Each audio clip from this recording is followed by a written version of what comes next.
US President Donald Trump rolling out sweeping tariffs on dozens of countries. Economists say American companies and consumers are the one, in fact, paying the price. Inflation is ticking up and imported goods are getting more expensive. India, meanwhile, stands its ground, refusing to bow down to pressure over Russian oil and trade demands. Now, this comes as the US President has hit out at New Delhi. Listening to Commerce Minister Piyush Goyal. सरकार हालिया घटनाक्रम से होने वाले प्रभावों का परीक्षण कर रही है। वाणिज्य एवं उद्योग मंत्रालय निर्यातकों और उद्योग सहित सभी हितधारकों से संवाद कर इस विषय पर उनके आकलन की जानकारी ले रहा है। सरकार हमारे किसानों, श्रमिकों, एंटरप्रेन्योर्स, उद्यमी, निर्यातकों, सूक्ष्म, लघु और मध्यम उद्योगों और उद्योग जगत के सभी हितधारकों के कल्याण की रक्षा और संवर्धन को सर्वोच्च महत्व देती है। हम अपने राष्ट्रीय हितों को सुरक्षित करने और आगे बढ़ाने के लिए सभी आवश्यक कदम उठाएंगे। Over in Washington, US Secretary of State Marco Rubio said on Thursday that India's purchases of Russian oil are helping to sustain Moscow's war efforts in Ukraine, and it is most certainly a point of irritation in New Delhi's relationship with Washington. Although not the only point of irritation, he said.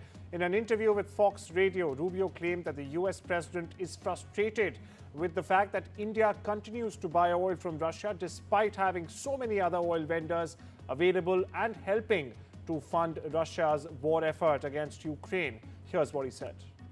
So as you know, the trade deals are coming down. That's not really your purview. You have enough on your plate. But one thing the president said last night on Truth Social, he goes, Russia continues to be the top oil supplier to India.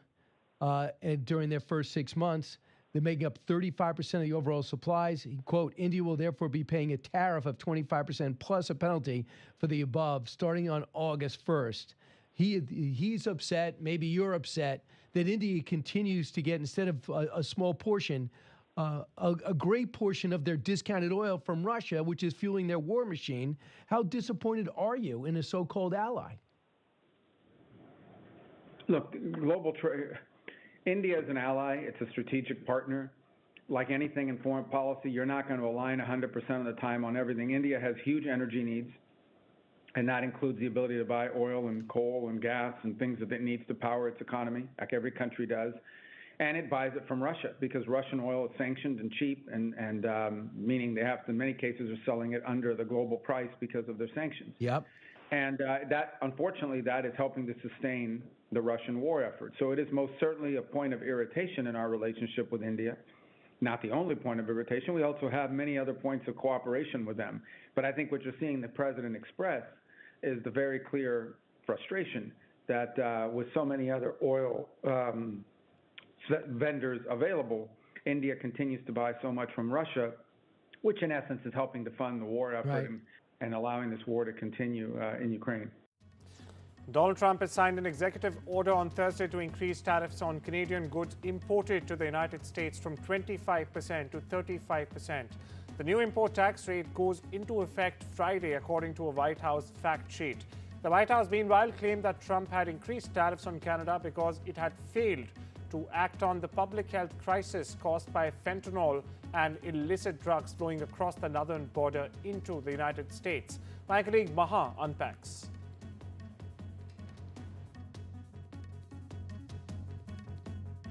For the moment, it remains committed to this intention that Mark Carney himself announced yesterday of recognizing Palestine as a state in UNGA in September. Now, as far as the tariffs issue is concerned, we can see that Donald Trump is now conflating several issues with this. It started off with fentanyl, the issue of fentanyl, and the issue of illegal immigrants crossing over from the northern border of the United States, that is from Canada. It has now gone down to unfairly meting out structures of tariffs to the farmers. He says they are being tariffed almost 200%.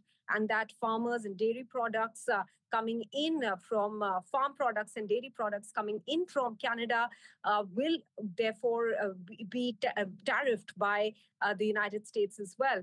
And now he is now associating this 35% tariff on non-CUSMA compliant goods coming in from Canada to the stand on Palestine that Canada has taken. So several issues being conflated there, Parmeshwar, as you can clearly see. Although Donald Trump has said that he's upset with Canada's decision on Palestine, but he's also pointed out that it's not likely to be a deal breaker between the two countries. They have been negotiating on a trade deal for a long time, but Mark Carney had pointed out that it is possible that that trade deal might not be complete before the 1st of August. That was the deadline given by the White House. And therefore, the 35% tariff on non-CUSMA compliant goods will come into effect midnight today.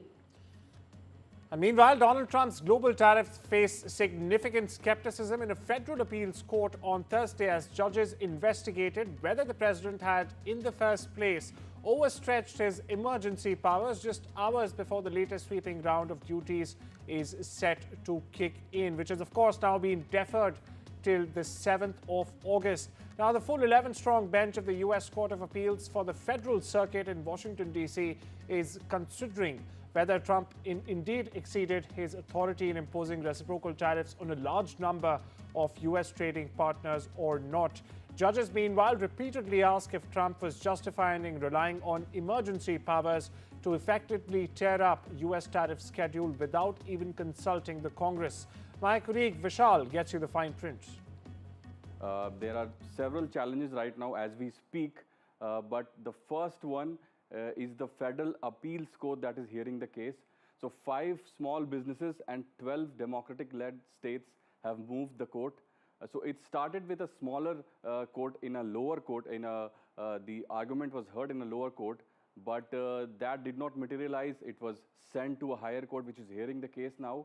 The case pertains to this use of this 1977 IEEPA law. So this is the law that has been used by the Trump administration to put these tariffs into effect, and petitioners have argued that that is not correct, that should be outlawed, because the lower court had agreed with the petitioners, as I mentioned earlier, that the functioning of the tariffs is not right, and the Federal Appeals Court is reviewing the case as we speak. And in the same vein, the federal judges in the same case, they have said that the aforementioned IEEPA law doesn't mention tariffs. So that is what they're arguing, that the word tariff has not been mentioned even once in that whole law that has been used to implement these tariffs. So the tariffs have been allowed to stay while the case is being appealed. So as I mentioned earlier, the lower court had stayed the tariffs, but that decision in turn was stayed by this higher court. And many of Trump's trade deals and tariffs hikes could be at risk because of this judgment, although the judgment is not supposed to come within the next week or so. But nonetheless, when it comes, there could be trouble for Trump. According to a recent Bloomberg report, New Delhi has told Washington officials that it is not interested in purchasing the F-35 stealth fighter. Now, this comes despite growing pressure from Washington to expand its defense imports. The news outlet quoted officials who said that the Modi government is unlikely to proceed with any major new defense acquisitions from the U.S. in the near term, despite Washington's ongoing efforts to secure additional high-value contracts. The topic reportedly came up during PM Modi's visit to the White House in February, when President Donald Trump personally offered the F-35 as part of a broader strategic and defense partnership. Instead, Indian officials indicated that New Delhi remains committed to a defense procurement model that emphasizes technology sharing, local manufacturing, and indigenous capability development. We shift our focus to Canada, which has appointed diplomat Jeff David as the Consul General in Mumbai. This is according to an announcement made by the Canadian Foreign Minister Anita Anand. This is the first diplomatic appointment by Canada here since the expulsion of over 40 Canadian diplomats by India after the row over Canadian allegations under former PM Justin Trudeau that the Indian government in fact orchestrated the killing of Khalistani terrorists on Canadian soil. US Middle East envoy is set to travel to Gaza on Friday as pressure grows on the White House to address suffering in the war-torn enclave. Now, Steve Witkoff plans to visit an aid distribution site run by a US-backed organization. Palestinians seeking food have reportedly been killed by Israeli forces at the group's locations. US President Donald Trump, meanwhile, earlier this week, in fact, he acknowledged real starvation, in his words, in the Gaza enclave, breaking with Israeli Prime Minister Benjamin Netanyahu, who Trump believes is prolonging the conflict to hold on to political power. Two officials have said this. But Trump's frustration likely won't result in any major policy shift, they added. Meanwhile, he's now putting the onus on Hamas and not Israel to end this war. Staying with the region, the Israeli offensive in Gaza continued on Thursday with strikes hitting the territory. Clouds of smokes were seen rising behind buildings near Gaza City, while the humanitarian crisis continues in the war-torn strip.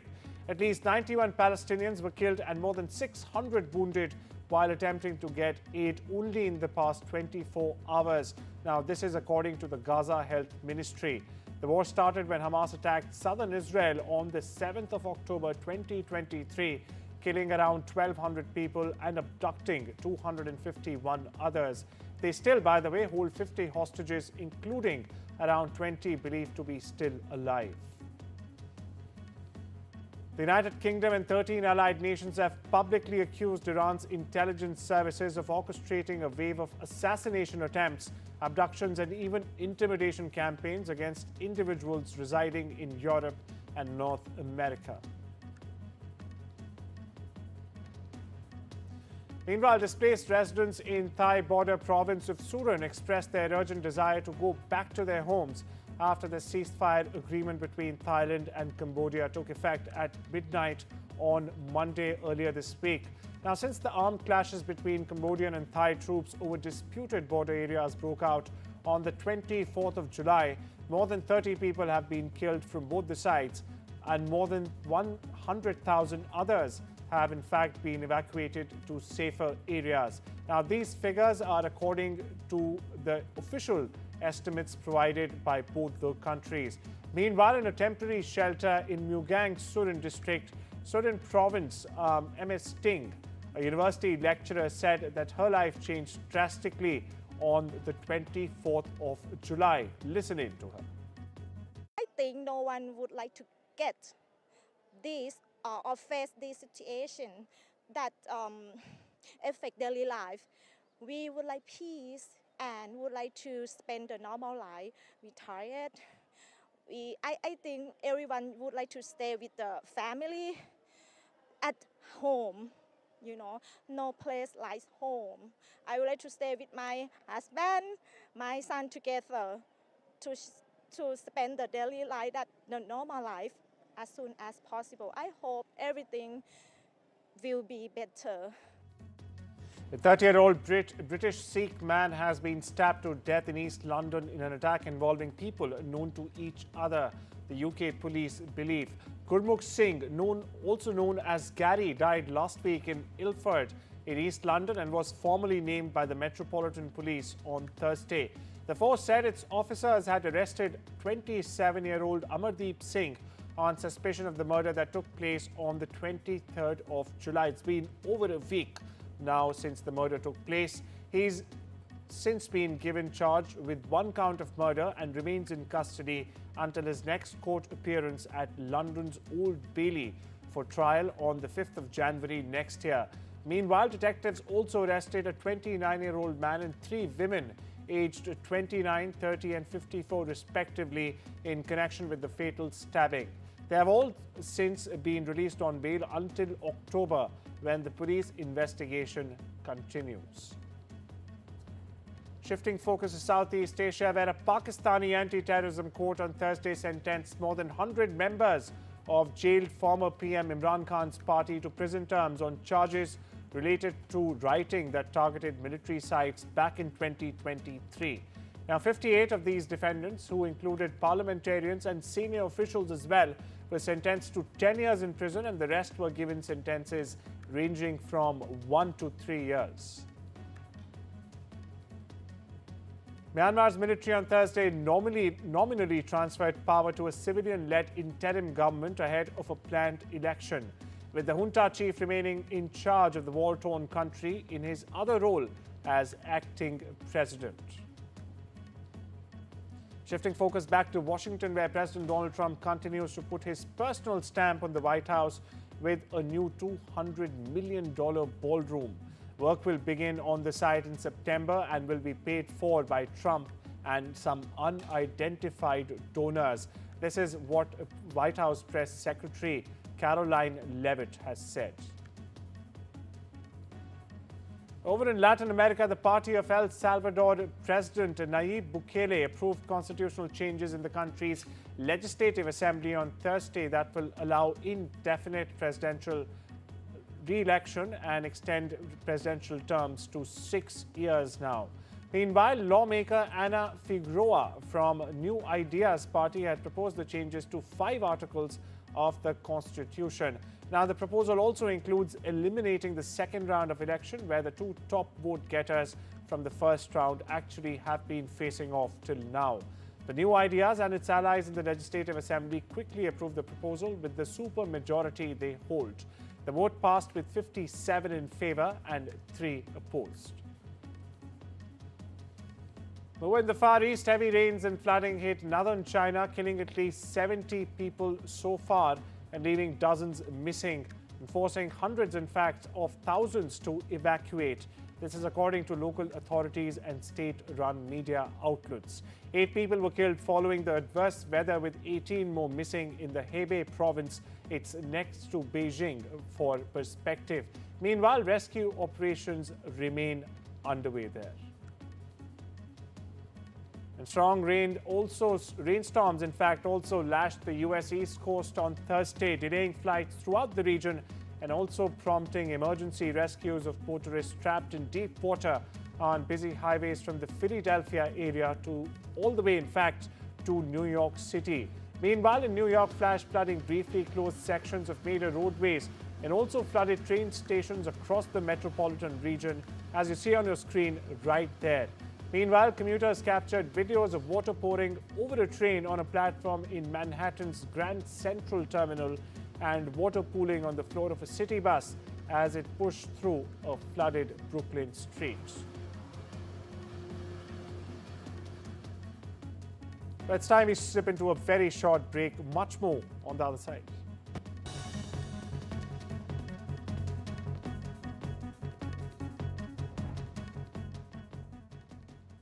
You can count on Staysure, the UK's favourite travel insurance provider. We specialise in cover for over 50s with pre-existing medical conditions. And there's no age limit. Whether you're planning an epic, once-in-a-lifetime adventure or revisiting your favourite holiday spot one more time, we offer cover for single or multiple trips throughout the year. Staysure Travel Insurance, the UK's favourite. Get your quote online or give us a call today. When facts are fragmented, we put the pieces together. Where power collides with truth, we are there. Behind me is that massive security arrangements that are in place. Behind fractured boundaries, we clear the fog of war. Fault Lines with Gauri Dwivedi, only on NDTV World.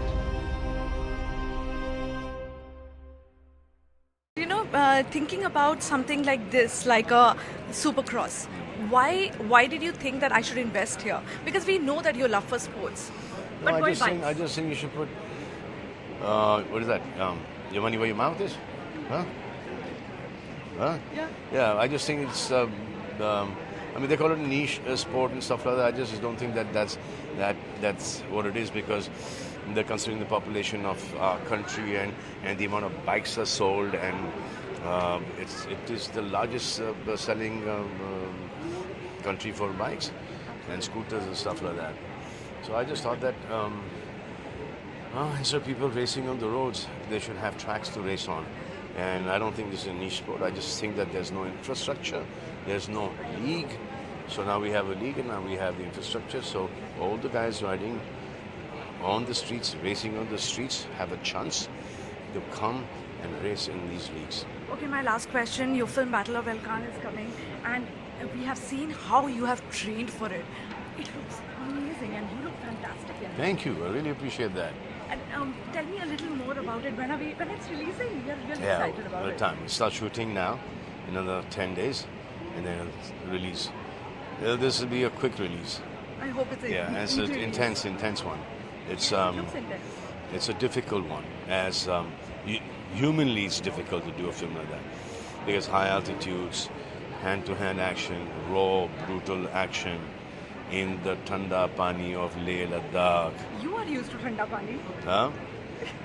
Yeah, but not so Thanda. Thanda Pani, peene ke liye. Yeah, यहाँ पे you'll be in the water for about 8 days. Yeah, in that एकदम taza snow melting pani that's coming in the river and action in that. So that was challenging. No, that will be challenging. Yeah. I'm dreading it, but I.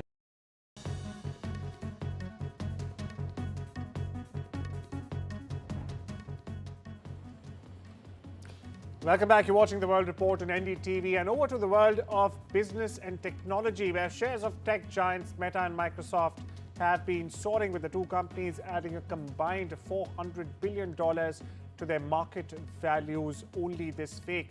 Now, the two companies together are worth more than JP Morgan Chase. For prospective viewers, it's America's largest bank, or even Walmart, the country's largest seller, more than 7 times over. For Microsoft, its value briefly crossed the $4 trillion mark, making it only the second company ever to reach that milestone after, of course, NVIDIA. The company's market value retreated slightly to $3.97 trillion at the close of trading for the day. Apple CEO Tim Cook has signaled that iPhone maker was ready to spend more to catch up to rivals in artificial intelligence by building more data centers or buying a larger player in this segment. Now, the company has struggled to keep pace with rivals such as Microsoft and Alphabet's Google, both of which have in fact attracted hundreds of millions of users to their AI-powered chatbots and even assistants for that matter. That growth has come at a steep cost, however, with Google planning to spend a whopping $85 billion over the next year and Microsoft on track to spend more than $100 billion, mostly on data centers. Over in Ireland, MMA fighter Conor McGregor has lost his appeal against a civil jury's finding that he raped a woman in a hotel room in 2018, with Ireland's courts of appeal rejecting his appeal in entirety. The plaintiff, Nikita Hand, alleges that McGregor sexually assaulted her on the 9th of December in 2018. A jury in Ireland's high court, in fact, last November found it in favor of Hand and ordered McGregor to pay her nearly €250,000 in damages. President Donald Trump on Thursday re-established the presidential fitness test for American school children.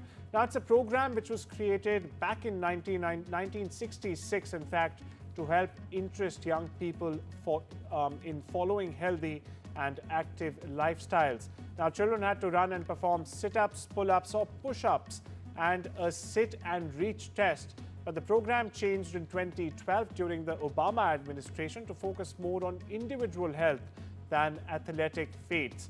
In a late afternoon ceremony, Trump signed an order re-establishing the President's Council on Sports, Fitness and Nutrition, as well as the fitness test to be administered by his health secretary, Robert F. Kennedy Jr. Listen in to what Trump had to say on this matter. The order that I'll sign today in a few moments directs the Council to develop strategies to improve America's physical fitness and renew the American spirit, excellence, competitiveness, and sportsmanship.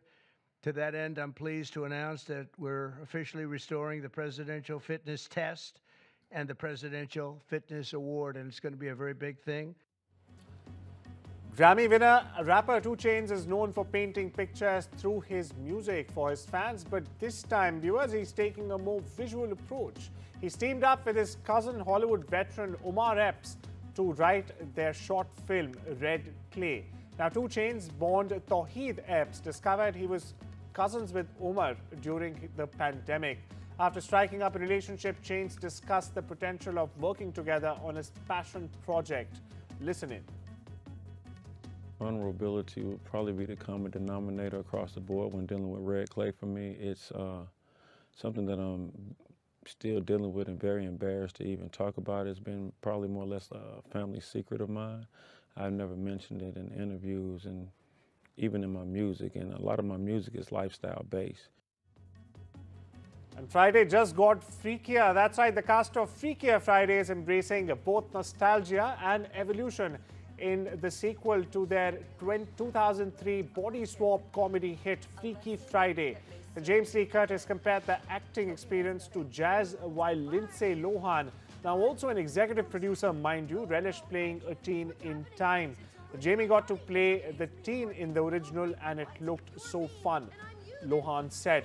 Now, the film was shot around Los Angeles, a decision Curtis described as both a love letter and a loss after the Palisades fire destroyed the original movie's home set in January this year.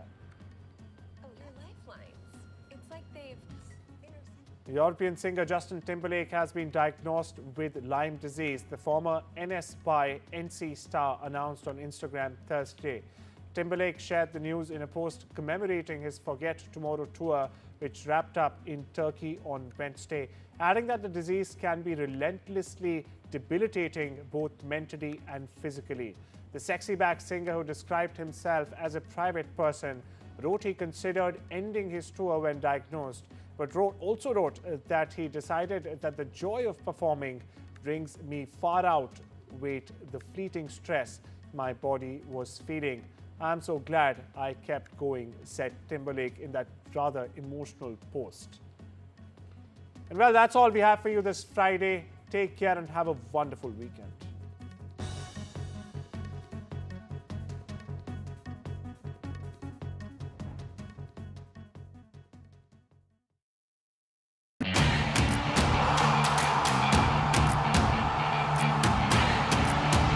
Some say sport is a matter of life and death. The truth is, it is far more serious than that. Sport is about ecstasy and agony, about pain and suffering, about joy and much more. Some say there's no one better to tell these stories. So here I am. Join me, Boria Majumdar, on India's #1 news network.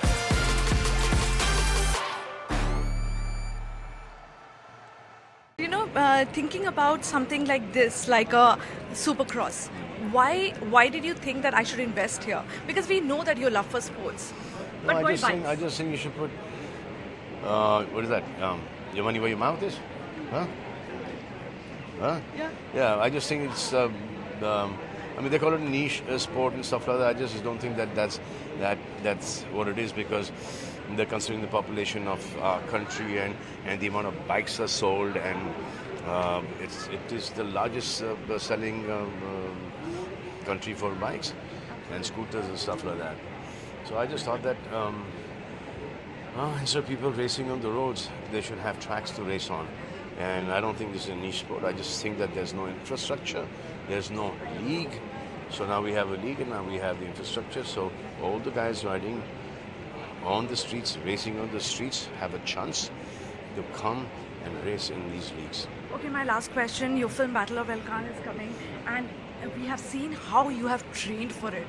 It looks amazing and you look fantastic in it. Thank you. I really appreciate that.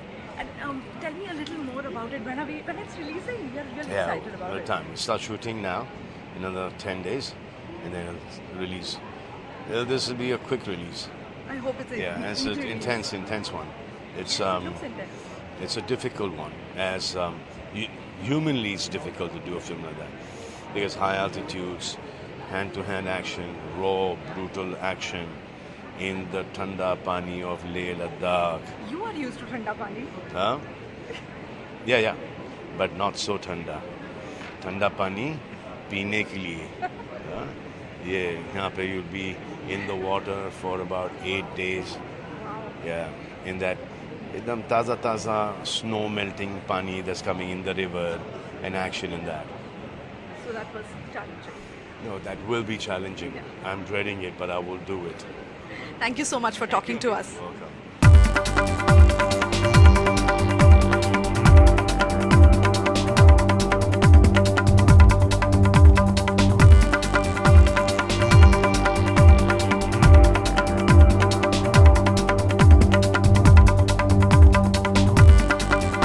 Range Rover on the bike on which your son was riding.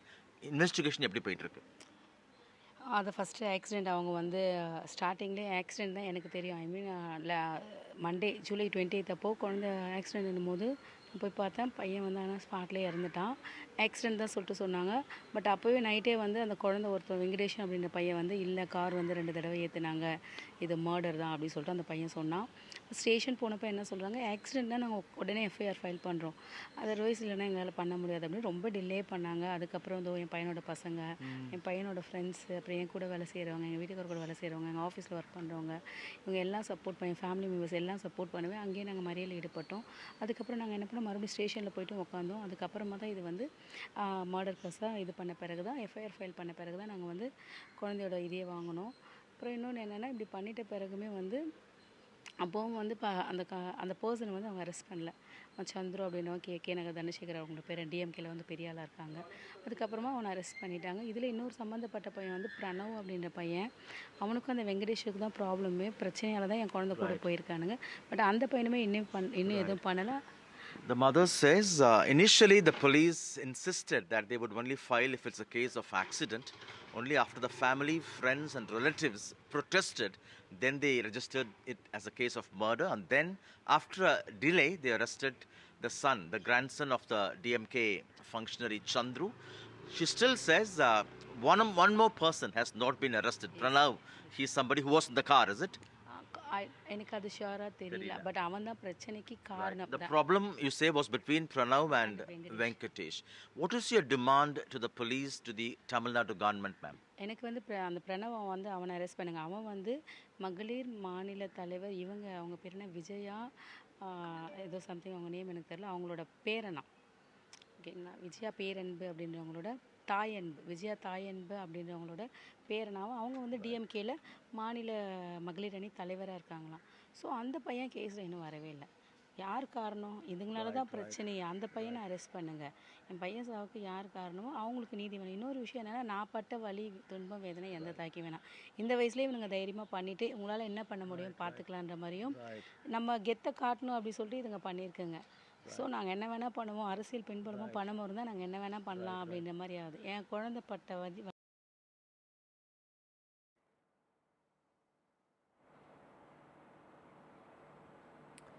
All right, Sam, they're speaking to the mother of the poor student who lost his life. It now emerges this accident was actually a deliberate murder where 3 youngsters, one of them the grandson of a DMK councillor, using their Range Rover to ram a 2-wheeler, and the pillion rider Nitin Sai lost his life. Now all 3 have been arrested. With that, we'll slip into a short break. More news and updates coming up on the other side. Do stay with us. This summer, PlusNet's great value broadband's got you covered. Sit back and relax with full fibre from just $24.99 a month. It's fast and reliable with speeds up to 900 megabits. Oh, and award-winning too. So you can really relax. That's a plus. Call or visit plus.net to switch to us today. Offer ends 6th of August. Someone's happy. Get that lucky cow feeling with luckycowbingo.com/bingo. The site that's bursting with beautiful bingo games. 75 ball bingo. Even 90 ball bingo. Fill your bingo boots today. Get that lucky cow feeling at luckycowbingo.com/bingo or download the Lucky Cow Android app from the Play Store. Don't let gaps in your travel insurance spoil your holiday. Go without the doubt. Insure and go. Call 0800 198 0198. It feels good knowing that your future's in hand. Evlo can offer you a loan from £1,000 to £15,000. Get your conditional decision in minutes. With Post Office Over 50s life cover, enjoy peace of mind knowing your family will receive a guaranteed payout when you're gone. UK resident 50 to 80, your guaranteed acceptance. No health checks and from just £1.15 a week. Plus free 24/7 GP access with the health and wellbeing benefit. Purchase and receive a £125 gift card for amazon.co.uk, Tesco or M&S. Call Post Office on 0800 171 2211. If you have cancer, you may feel overwhelmed with worries. Will I lose my hair? How bad will my side effects be? How do I cope with waiting? What happens now? Whatever your cancer worries, Macmillan is here for you. Whether you're anxious about side effects, waiting for test results or appointments, or just need someone to listen, don't struggle alone. Whatever you need to ask, we're here for you 7 days a week. Call Macmillan for free now on 0808 258 8000. I've been thinking, I want to plan my funeral so it feels more like a celebration. My parents always said I was born dancing. I just love it. Bhangra, disco, even line dancing. So when my time comes, I want to have music, dancing, the lot. With over 150 years experience, you can count on Co-op Funeral Care to help you pre-plan the funeral you want. To find out more, visit Co-op Funeral Care or give us a call. With II's low flat pension fees, you could retire with more. Really? Open an interactive investor personal pension today. It's great to be helping out before my first grandchild arrives. And after having a few repairs myself, I need to make sure they'll all be protected. Which reminds me. Welcome to British Seniors, the UK's #1 rated provider of over 50s life insurance. Hi, I'd like a quick quote. No problem. We're proud to offer our seniors lifetime guarantee. With 100% of claims having been paid, we guarantee your premiums will never go up and that you'll speak to one of our specialists in the UK. UK residents aged 50 to 80 are guaranteed to be accepted. Depending on your age, your loved ones can get a cash payout up to £10,000. Wow, that money could help with funeral costs or as a gift for my grandkid. I'll do it. Plus, when you sign up, you'll receive a £135 gift card and free 24/7 GP advice and health services. He's going to be named after his granddad. Be proud to protect your loved ones with British Seniors. To get a free life insurance quote today, call our UK team on 0800 470 4444 or visit britishseniors.co.uk. When Tony passed, we wanted to celebrate him his way. All he ever spoke about was bite this, bite that. I'll never forget our first date. Huge grin on his face as he rode up on that big noisy thing. And that's exactly the way he'd want to be remembered. At Co-op Funeral Care, we offer a choice of funerals including direct cremation. We're right by you when you need us. Search online, call us or visit your local funeral home. अर्थात राष्ट्रीय स्वयं सेवक संघ के आदरणीय सरसंघ चालक माननीय श्री मोहन भागवत जी को गिरफ्तार करना चाहिए। ये निर्देश दिया गया था महबूब मुजावर जी को कि आप इस भगवा आतंकवाद के नैरेटिव को आगे बढ़ाइए और किसी भी कीमत पर मोहन भागवत जी की गिरफ्तारी होनी चाहिए।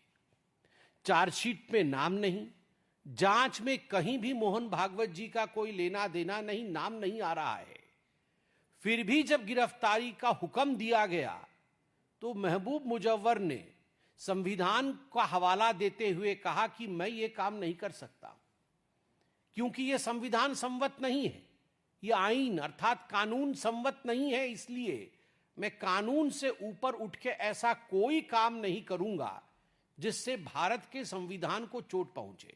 और उन्होंने साफ साफ इनकार कर दिया कि मैं संघ के सरसंघ चालक जी को गिरफ्तार नहीं करूंगा क्योंकि उनका इससे कोई लेना देना नहीं। बदले में महबूब मुजव्वर जी के ऊपर जो अधिकारी थे, जो बड़े अधिकारी थे, उन्होंने कुछ इल्जाम लगाए। Some damning charges were pressed upon this ATS officer mister महबूब मुजव्वर, जिसके कारण से उनकी पदोन्नति अर्थात प्रमोशन भी रुक गई। बाद में महबूब मुजव्वर कोर्ट में गए और कोर्ट ने उन्हें एक्विट किया, कोर्ट ने उन्हें छोड़ा। कोर्ट ने कहा कि महबूब मुजव्वर निर्दोष हैं और ये सारी चीजें जो उनके खिलाफ कही गई हैं वो गलत है। तो आप उस समय की कांग्रेस सरकार की विंडिक्टिव एटीट्यूड को देखिए।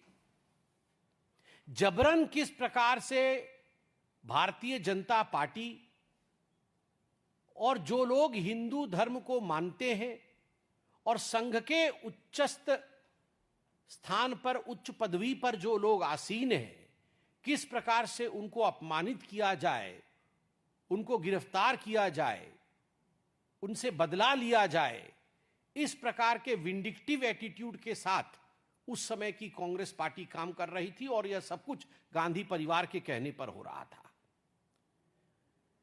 आप बार बार मुझसे पूछ रहे होंगे कि मैं गांधी परिवार के कहने पर हो रहा था, ऐसा क्यों कह रहा हूं। इसका उत्तर माननीय प्रधानमंत्री जी ने अपने ऑपरेशन सिंदूर के दौरान दिए हुए भाषण में बड़े स्पष्ट रूप से कहा था कि एक बहुत बड़ा नेता है जिसने अमेरिका में जाकर वहां के जो खुफिया तंत्र है वहां कहा था कि हमें सिम्मी से बड़ा खतरा हिंदू आतंकवाद से है आज हिंदुस्तान में।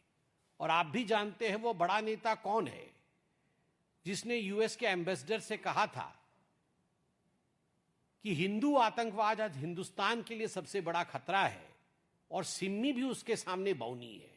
तो स्वाभाविक रूप से गांधी परिवार का एक ये एजेंडा था कि वोट बैंक की राजनीति के लिए किसी भी प्रकार से सनातन को अपमानित किया जाए। और महबूब मुजव्वर बार बार अपने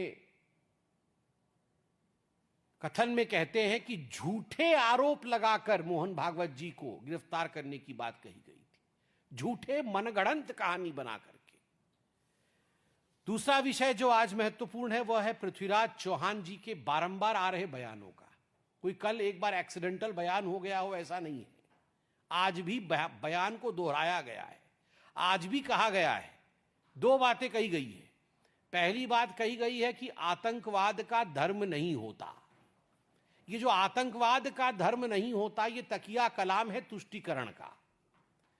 ये आतंकवाद का धर्म नहीं होता वो तमाम कांग्रेसी नेता कहते हैं जब आतंकवादी हमला होता है ताकि वो अपने वोट बैंक को साध सके और तुष्टीकरण की राजनीति को आगे बढ़ा सके।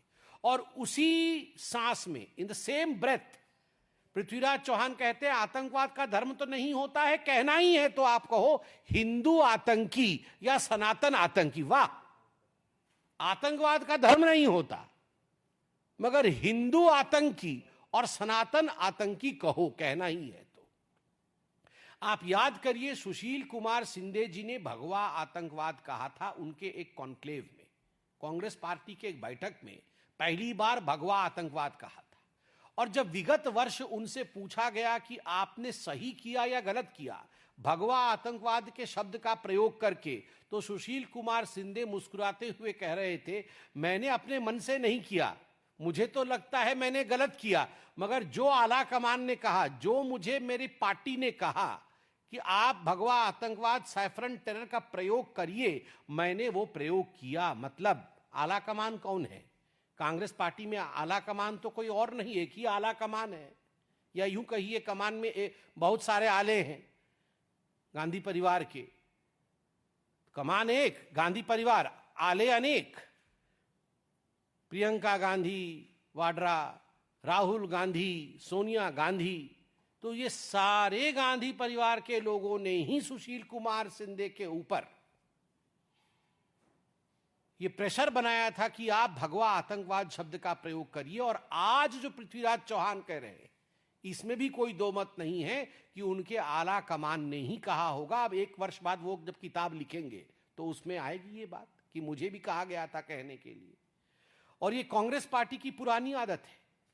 याद करिए 18 फरवरी 2007 को जब समझौता एक्सप्रेस में ब्लास्ट हुआ था, लश्कर-ए-तोयबा के आतंकवादी जो एक प्रतिबंधित संगठन है उसके पूर्व मुखिया सफदर नागोरी की गिरफ्तारी हुई थी। केवल सफदर नगोरी की नहीं, पाकिस्तान के 2 आतंकवादी भी गिरफ्तार हुए थे।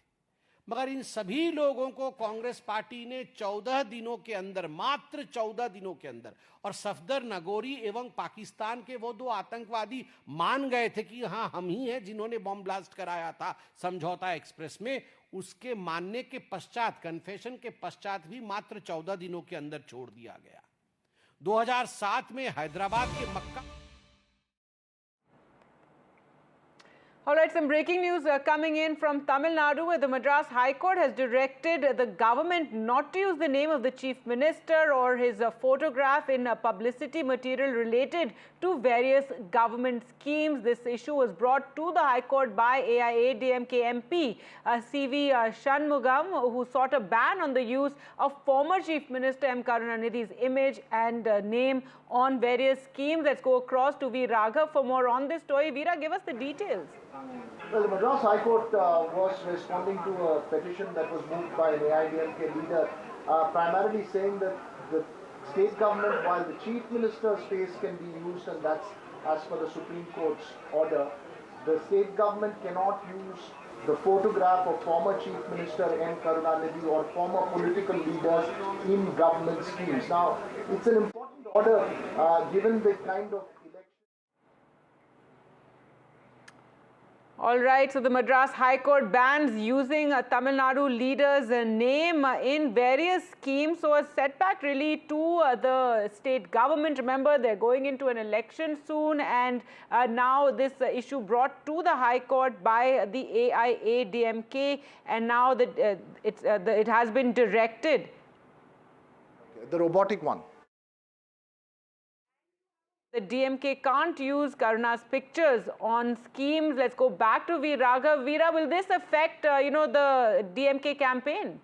Well, it will be a dampener for the DMK. Remember, M. Karunanidhi, the former chief minister, remains the big face for the DMK. Several of the schemes were his ideas as well, named even after him in some cases. So the Madras High Court order, in a sense, sending out saying that, look, as far as you want to use the chief minister's face, that's fine, but you cannot use the photos of former chief ministers or political leaders in a government scheme.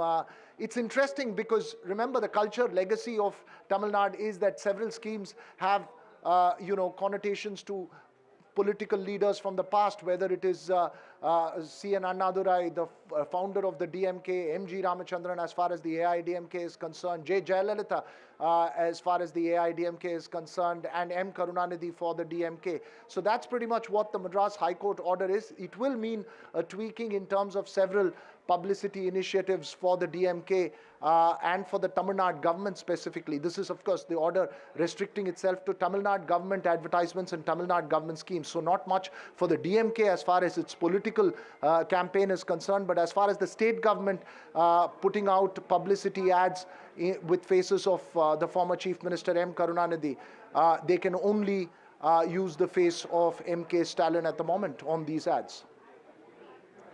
All right, thanks so much, Veera, for joining us with those details.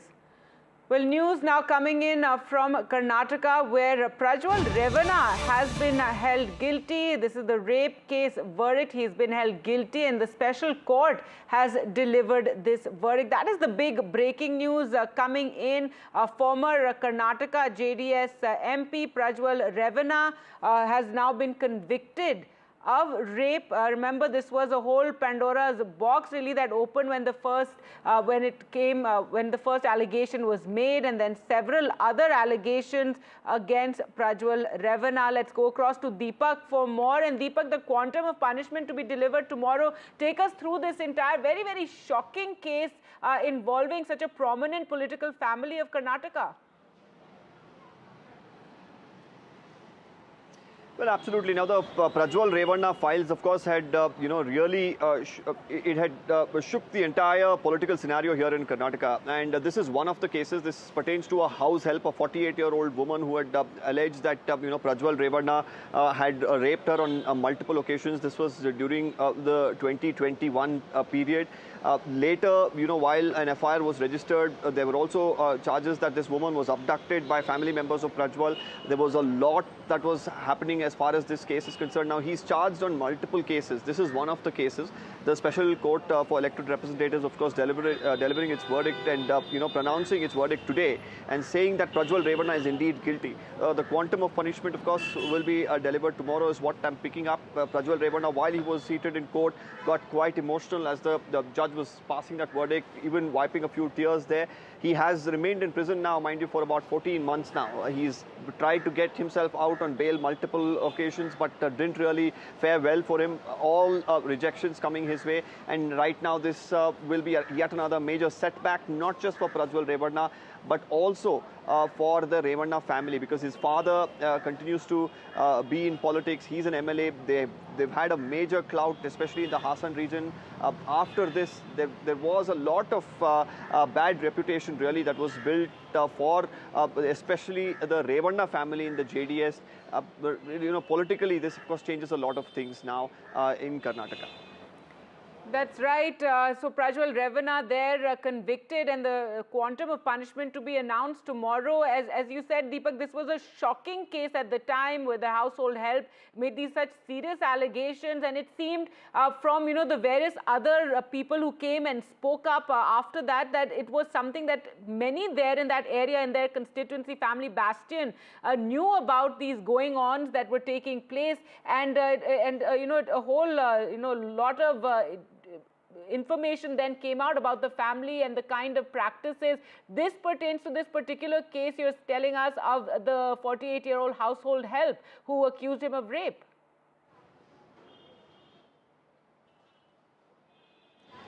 Yes, and after this woman came out and filed, that FIR, it did encourage multiple others to come and do the same. And finally, we saw a lot of showdown as far as his arrest is concerned. He was not even in the country. There was a lot of speculation whether he'll come back, and then finally making his way back to India, where he was picked up straight from the airport, taken to the police station. Investigations continued, and he was eventually, of course, arrested. This is one of the cases where he is now, of course, now been held guilty. There are other cases as well, so there could be more trouble coming his way. But at this point in time, for the Revanna family, who've been maintaining that justice will prevail, the truth will emerge, and he will not be held guilty. This will be seen as a major setback. They have, of course, their own options legally. How will they really look at them is something that remains to be seen. All right, so that is the big breaking news. Prajwal Revanna of the JDS, former JDS MP there, found guilty in this very, very sensational rape case, and the quantum of punishment to be announced tomorrow. Well, moving on to news now from Pune, where another instance of civic apathy. A 61-year-old senior citizen died near a busy Pune intersection. This after losing control of his two-wheeler while riding over a pothole. Now, you could see that video. He skids, and due to the skidding, he falls on the road, and then moments later, a speeding car hits him from behind, crushing him to death on the spot. Very, very tragic, and really this tragic death being caused by a pothole on that street. The entire incident captured on CCTV, and it has caused a lot of outrages. This is not the first instance of potholes causing accidents, but now an elderly person losing his life due to this. Well, news from West Bengal now, where a small-time Bangladeshi model and food vlogger Shanta Pal was arrested yesterday with fake documents, including Aadhaar cards and a ration card.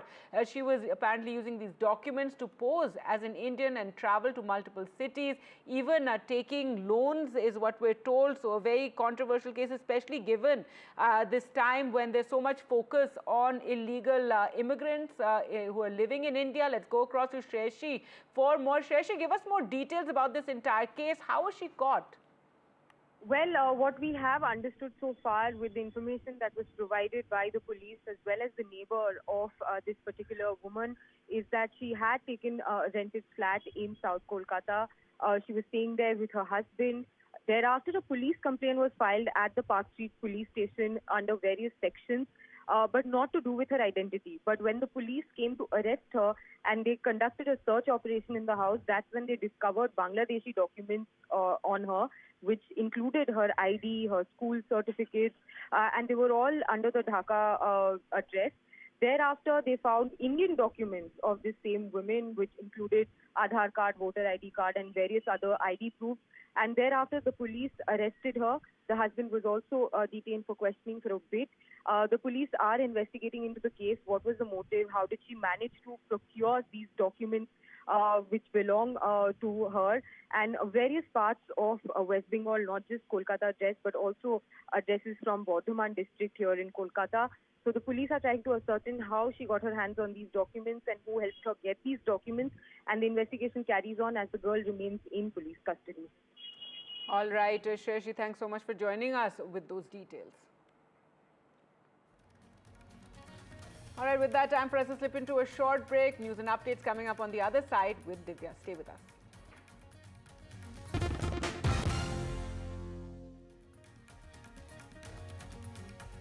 Cricket updates brought to you by Remitly. Send money home safely with Remitly.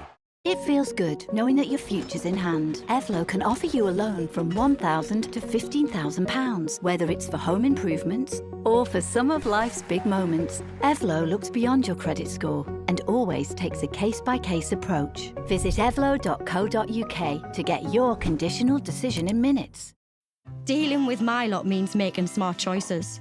And with our family growing, I want to protect the life we've built.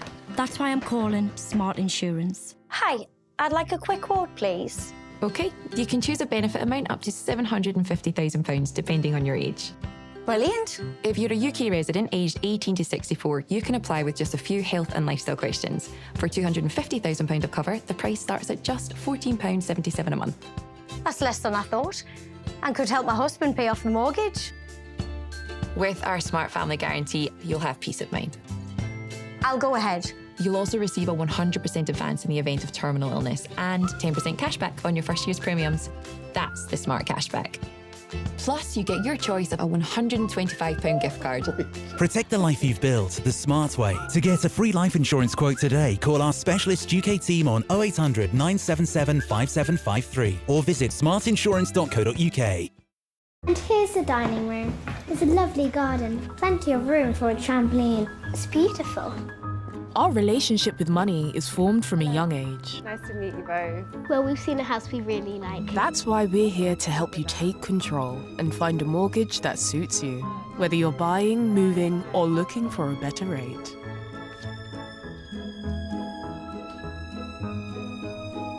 Barclays.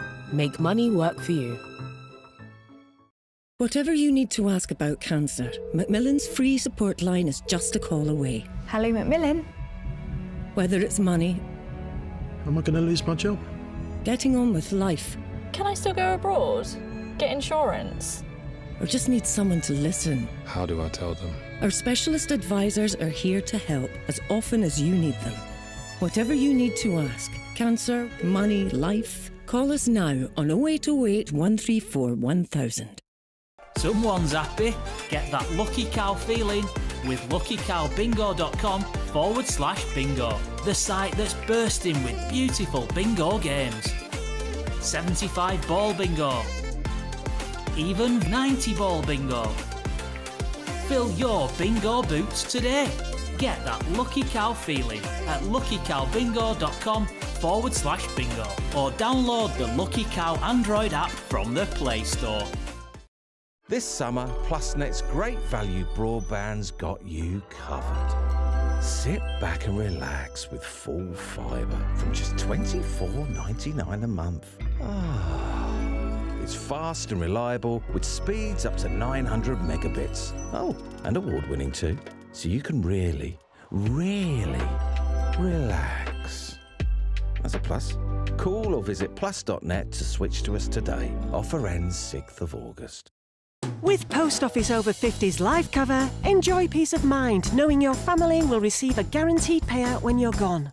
UK resident 50 to 80, you're guaranteed acceptance. No health checks and from just £1.15 a week. Plus free 24/7 GP access with the health and wellbeing benefit. Purchase and receive a £125 gift card for amazon.co.uk, Tesco or M&S. Call Post Office on 0800 171 2211. With BetterHelp, the biggest benefit of therapy is that it's about finding your authentic self. In a world where everyone is telling us who we should be and what we should want, it's the one place where you get to decide that for yourself. On BetterHelp, my role as a therapist is to meet clients where they are right now. Therapy is for anybody who wants to learn more about themselves or reach a goal or grow in what they already have.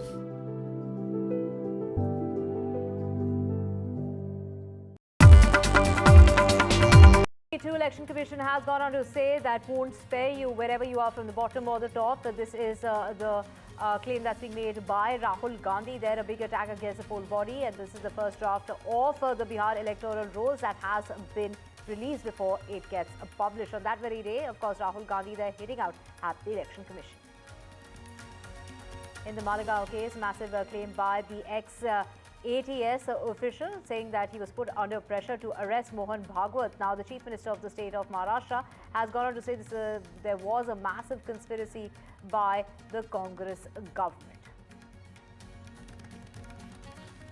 The family of the Dalit techie who was allegedly murdered by his girlfriend's brother has the family has accepted the mortal remains of This is the Dalit techie, after the Tamil Nadu police arrested the accused and his father, who happens to be a cop. Drunk on power is Andhra Pradesh's minister's cousin who has slapped a cop. The cop tried to prevent the entry of the man in a restricted area. The minister's cousin arrested over outrage, and the government in Andhra Pradesh saying there's zero tolerance when it comes to high-handedness.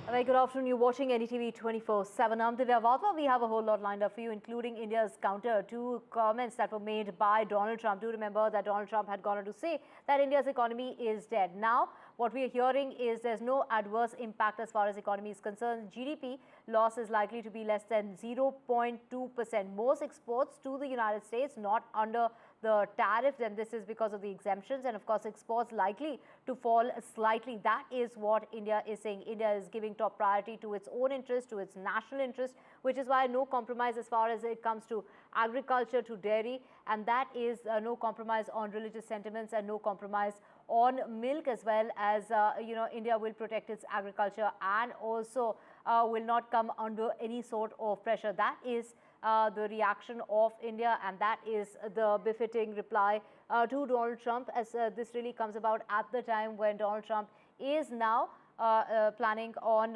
going ahead with his tariff plans, and that will come into effect from the 7th of August. Aishwarya, my colleague, joining us. Aishwarya, take us through the reactions. Well, certainly after Donald Trump calling India as a dead economy, there has been, of course, 25% tariff plus penalty which has been imposed on the country. The government and officials who are familiar to the subject have now stated to us that the tariff plus penalty will not impact much on the economy. In fact, the GDP is likely to lose just 0.2% at the end of the fiscal year. In fact, the officials also stated to us as far as what India is looking forward to, we have been categorically told that India will keep its interest paramount, specifically on the sectors like agriculture, sectors like dairy products. There will be no compromise on that particular front. In fact, most of the goods exported to the United States will not subject to the tariffs is also something that is going to be the future course of action. As far as the interest effects are concerned, there will be no adverse effect, and there is no chance of compromising on the dairy and MSMEs as well. The GMs as far as the genetically modified crops, no compromise on that would be allowed on the perspective of India.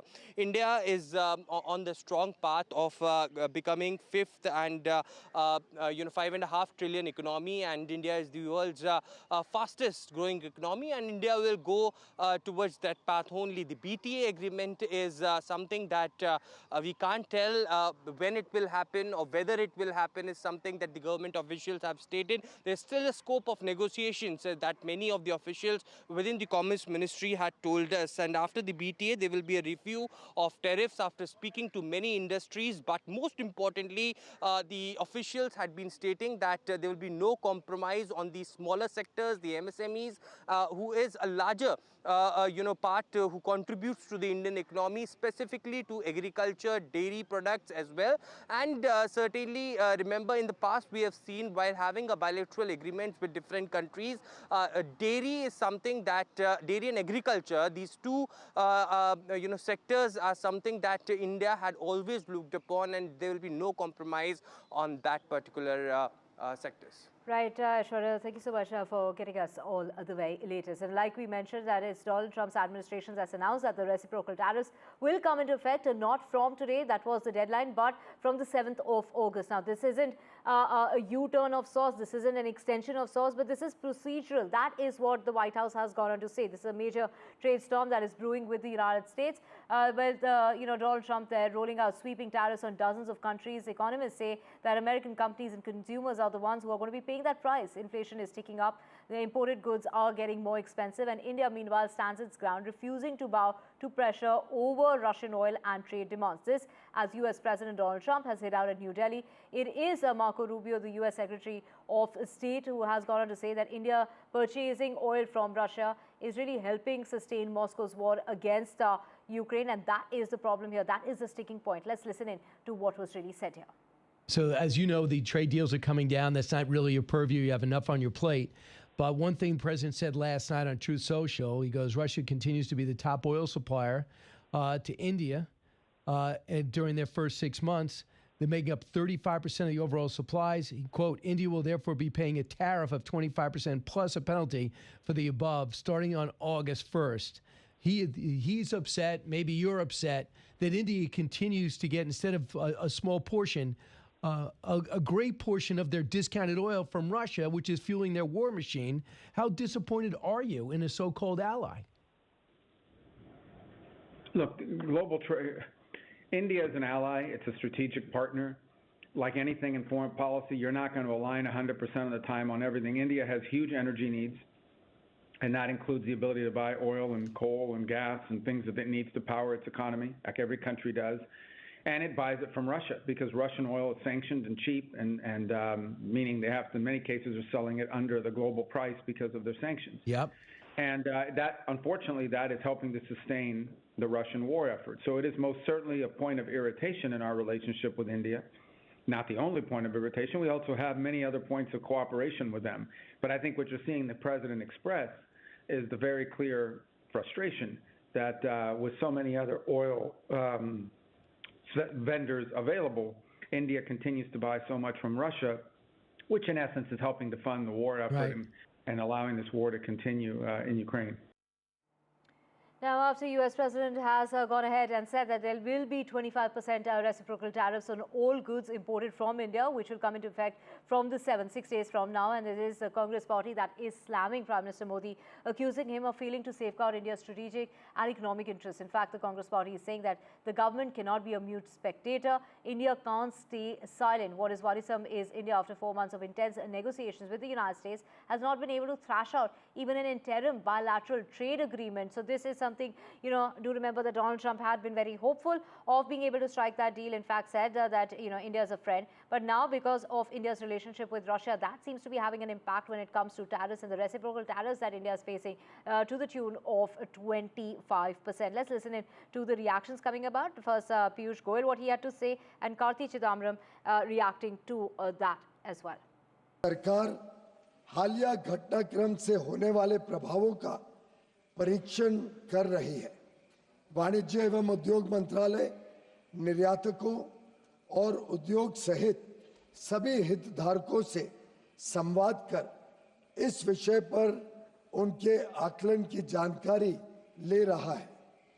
सरकार हमारे किसानों, श्रमिकों, entrepreneurs, उद्यमी, निर्यातकों, सूक्ष्म, लघु और मध्यम उद्योगों और उद्योग जगत के सभी हितधारकों के कल्याण की रक्षा और संवर्धन को सर्वोच्च महत्व देती है। हम अपने राष्ट्रीय हितों को सुरक्षित करने और आगे बढ़ाने के लिए सभी आवश्यक कदम उठाएंगे। See, India and America are large economies which need each other. We also have people-to-people ties. Flippant comments made by the United States President are not going to derail this relationship in the long run. Yes, we need to be calm and have sober negotiations, and we will come to some sort of understanding. He did the same thing with Zelensky. He has said the same thing about Macron. He has said the same thing about the United Kingdom. He has he even made some very nasty comment about the mayor of London right now. But eventually things settle down. Trump is an unconventional politician. He's not a career politician. He came in through his showmanship and through his flamboyance. And it's only there for a limited period of time. You know, he's serving his last term. He can't be president beyond 2029. But the relationship between India and America will endure beyond that too. And I'm sure there are sober heads in America too who will have a calm negotiation with India and come to some sort of understanding which both countries will accept. Aishwarya joining us in order to get us more on this. Aishwarya, take us through the reactions coming about as far as the Congress party is concerned. We just did hear that Donald Trump is known to make those U-turns, and that this is something that the government should really be focusing on.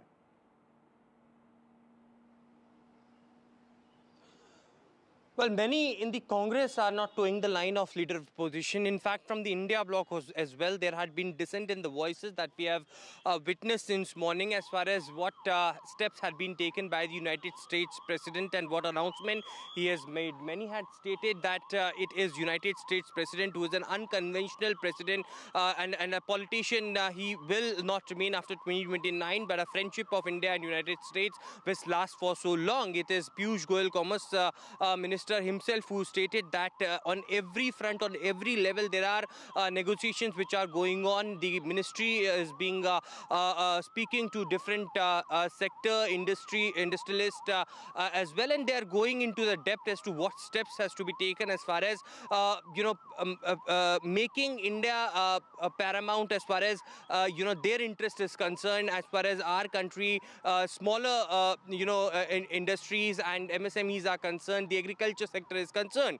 The Congress leadership has been saying that it is a complete failure on three major fronts. It is defense policy, it is economic policy and foreign policy. Rahul Gandhi stated that on these three fronts, the government had completely collapsed and they have come under the pressure of the United States President. And now the deal that would be signed, that would be under his pressure, because it is repeated times that United States President had gone on to say on record that it was him that India and Pakistan had also come to an understanding, and there was a ceasefire, and he was the one who mediated between that. And it is the government which on record has not been stating even once that it was United States Donald Trump who is a liar. But on the other side, it is the government which is on record stating that they are working on every scale possible to have benefit to the Indian and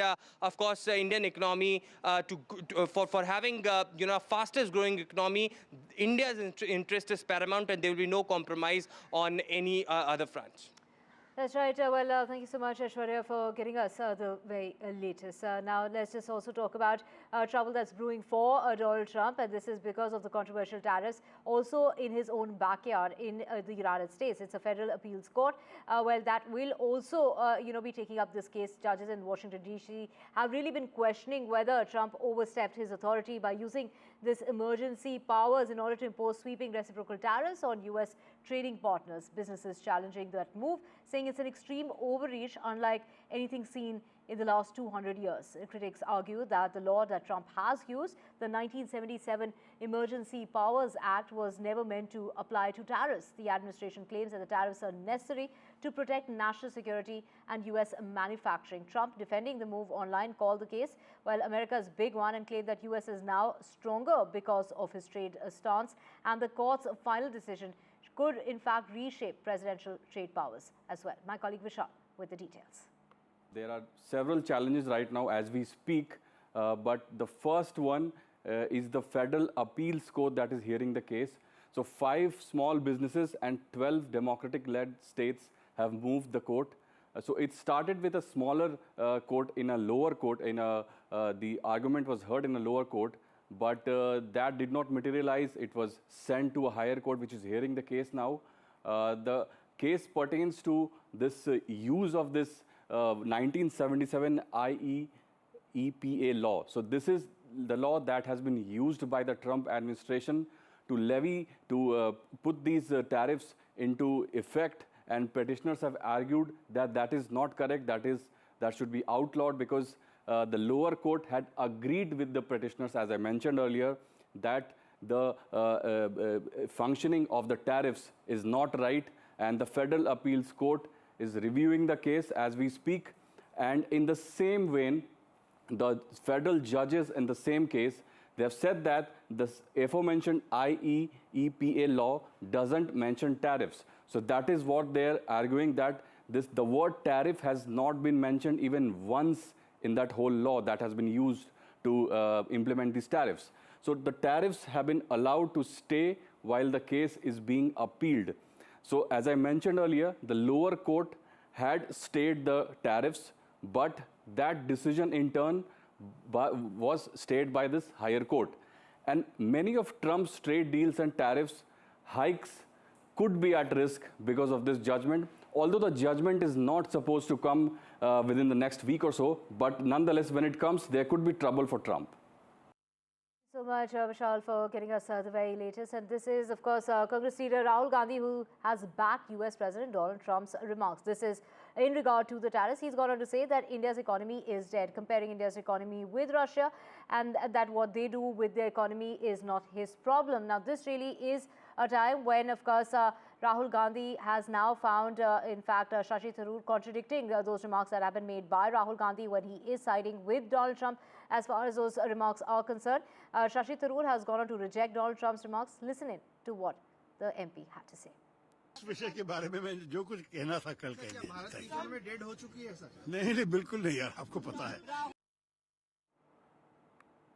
And my colleague Aishwarya, in fact, getting us the very latest on this. Aishwarya, of course, a war of words, and again, Shashi Tharoor speaking up against Rahul Gandhi.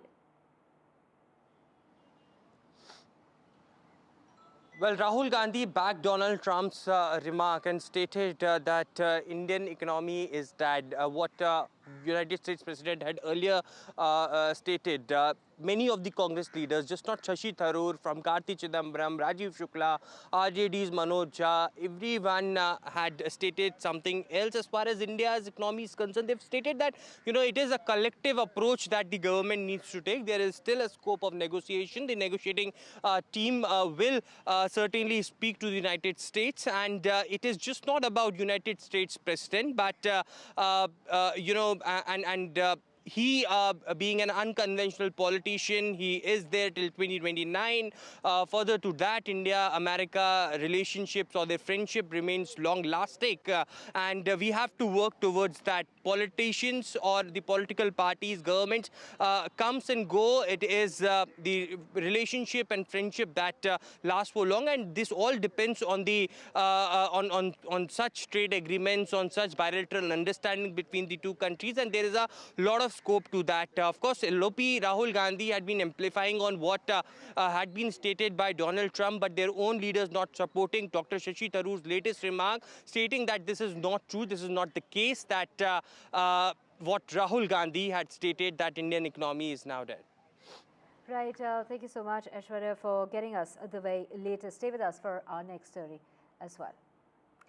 Let's just get you the latest when it comes to Turkey supporting Pakistan during Operation Sindoor. And now Turkey has been hit hard for that support. Indian tourists have stopped visiting Turkey. In fact, there's a huge decline as far as Indian tourists to Turkey are concerned. We're talking about June, the month which usually sees the highest flow of Indian tourists to Turkey. It is the peak of the holiday season. And this June, we've seen a decline to the tune of 37%. This follows India's stance when it comes to the support that Turkey had in fact showed towards Pakistan. So this really follows Indians avoiding the country since its open support for Pakistan came to the fore during Operation Sindoor. Let's get you the latest, and this is from Bihar. The Election Commission there all set to publish the draft electoral rolls, and that's going to be coming up later this afternoon, minutes from now at about 3 o'clock for Bihar, following the completion of that month-long special intensive revision, the SIR exercise ahead of the polls coming up in the state of Bihar in October or November. Now, the EC has released the SIR data to political parties, and that will be published at 3 o'clock this afternoon. Meanwhile, there is a huge ruckus in the parliament over the Bihar SIR exercise. Leaders of several opposition parties, including Rahul Gandhi, have written to the Lok Sabha Speaker Om Birla, urging him to schedule a special discussion on the ongoing voter list revision in the state without any further delay. The process of filing claims and objections will also start from today and continue to the 1st of September. Do remember there's a month's time that has been given by the Election Commission, saying for making those claims and for making those objections in order to add to that list or even to remove from that list. Voters with complaints of wrongful deletion of names can approach the authorities concerned seeking a remedy. Now, of course, the opposition is saying that this is an exercise that requires much more time. There isn't enough time in this. Rahul Gandhi there, in fact, saying that you will not be spared. That is the attack, the fresh attack as far as the Election Commission is concerned, attacking the poll body there. Listen in to Rahul Gandhi. Election Commission में जो भी ये काम कर रहे हैं, right from the top to the bottom, आप एक बात याद रखिए, आपको हम छोड़ेंगे नहीं. कुछ भी हो जाए, हम छोड़ेंगे नहीं आपको, क्योंकि आप हिंदुस्तान के खिलाफ काम कर रहे हो. ये ट्रीजन है और कम इससे कम नहीं है. तो आप याद रखिए, आप कहीं भी हो, रिटायर्ड हो, कुछ भी हो, ठीक है, हम आपको ढूंढ के निकालेंगे. Thank you. Right. Let's just also get in Aishwarya in order to know more on this. Prabhakar, our colleague, also with us. Aishwarya, over to you in regard to, of course, Rahul Gandhi there completely attacking the election, the poll body there, the Election Commission, saying that no matter who you are, whether you're at the top or you're